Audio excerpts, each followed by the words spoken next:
नाथ जबहि कौशलपुरी होई तिलक तुम्हार, कृपा सिंधु में आव देखन चरित उदार।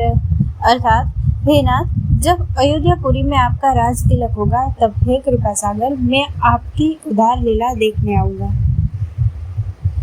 करि विनती जब शंभु सिधाए, तब प्रभु निकट विभीषण आए। नाई चरण सिर कह मृदु बानी, विनय सुनहु प्रभु सारंग पानी। जब शिव जी विनती करके चले गए तब विभीषण जी प्रभु के पास आए और चरणों में सिर नवाकर कोमल वाणी से बोले, हे सारंग धनुष के धारण करने वाले प्रभु, मेरी विनती सुनिए। सकुल सदल प्रभु रावण मार्यो, पावन जस त्रिभुवन विस्तार्यो। दीन मलिन हीन मति जाति, मोह पर कृपा कीन बहु भांति। आपने कुल और सेना सहित रावण का वध किया, त्रिभुवन में अपना पवित्र यश फैलाया और मुझ दीन पापी बुद्धिहीन और जातिहीन पर बहुत प्रकार से कृपा की।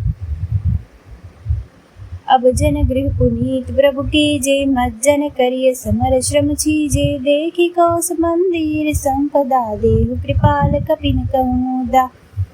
अब हे प्रभु, इस दास के घर को पवित्र कीजिए और वहां चलकर स्नान कीजिए, जिससे युद्ध की थकावट दूर हो जाए। हे कृपालु, खजाना, महल और संपत्ति का निरीक्षण कर प्रसन्नता पूर्वक वानर को दीजिए। सब विधि नाथ मोहि अपनाय, पुनि मोहि सहित अवधपुर जाय। सुनत बचन मृदु दीन दयाला, सजल भय दो नयन विशाला। हे नाथ, मुझे सब प्रकार से अपना लीजिए और फिर हे प्रभु, मुझे साथ लेकर अयोध्यापुरी को पधारिए। विभीषण जी के कोमल वचन सुनते ही दीन दयालु प्रभु के दोनों विशाल नेत्रों में प्रेमाश्रुओं का जल भराया। तोर कोस गृह मोर सब, सत्य वचन सुनु ब्रात। भरत दशा सुमिरत मोहि, निमिष कल्प समझात। श्री राम जी ने कहा, हे भाई सुनो, तुम्हारा खजाना और घर सब मेरा ही है, यह सच बात है। पर भरत की दशा याद करके मुझे एक एक पल कल्प के समान बीत रहा है। तापस वेश गात कृस, जपत निरंतर मोहि। देखो बेगी सजतन करू, सखानी हो रहु तोहि। तपस्वी के वेश में दुबले शरीर से निरंतर मेरा नाम जप कर रहे हैं। हे सखा, वही उपाय करो जिससे मैं जल्दी से जल्दी उन्हें देख सकूं। मैं तुमसे अनुरोध करता हूँ। बीते अवधि जाओ जो, जियत न पावो वीर। सुमिरत अनुज प्रीति प्रभु, पुनि मुनि पुलक शरीर। यदि अवधि बीत जाने पर जाता हूँ तो भाई को जीता न पाऊंगा। छोटे भाई भरत जी की प्रीति का स्मरण करके प्रभु का शरीर बार बार पुलकित हो रहा है। करे हूँ कल्प बरि राज तुम, मोहि सुमिरहु मन माहि। पुनि मम धाम पाए हूँ, जहाँ संत सब जाहि। श्री राम जी ने फिर कहा, है विभीषण, तुम कल्प भर राज्य करना, मन में मेरा निरंतर स्मरण करते रहना, फिर तुम मेरे उस धाम को पा जाओगे जहाँ सब संत जाते हैं।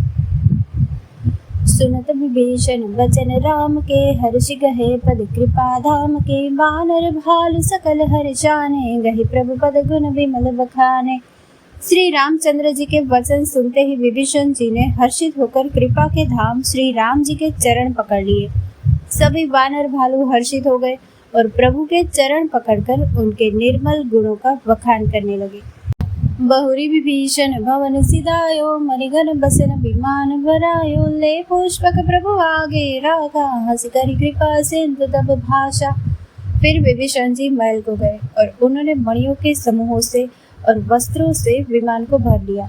फिर उस पुष्पक विमान को लाकर प्रभु के सामने रखा। तब कृपा सागर श्री राम जी ने हंसकर कहा, चढ़ी विमान सिन सखा विभीषण, गगन जाए बरसहु पटभूषण। नभ पर जाए विभीषण, तबहि बरस दिए मनि अंबर सबहि।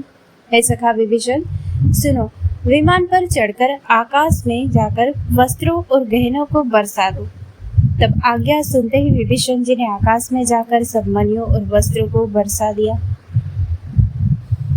जोई जोई मन भावई सोई लेहि, मणि मुकुल मेलि डारि कपि देहि। हसे राम श्री अनुज समेता, परम कौतुकी कृपा निकेता। जिसके मन को जो अच्छा लगता है वह वही ले लेता है। मणियों को मुंह में लेकर वानर फिर उन्हें खाने की चीज न समझकर उगल देते हैं। यह तमाशा देखकर परम विनोदी और कृपा के धाम श्री राम जी, श्री सीता जी और लक्ष्मण जी सहित हंसने लगे।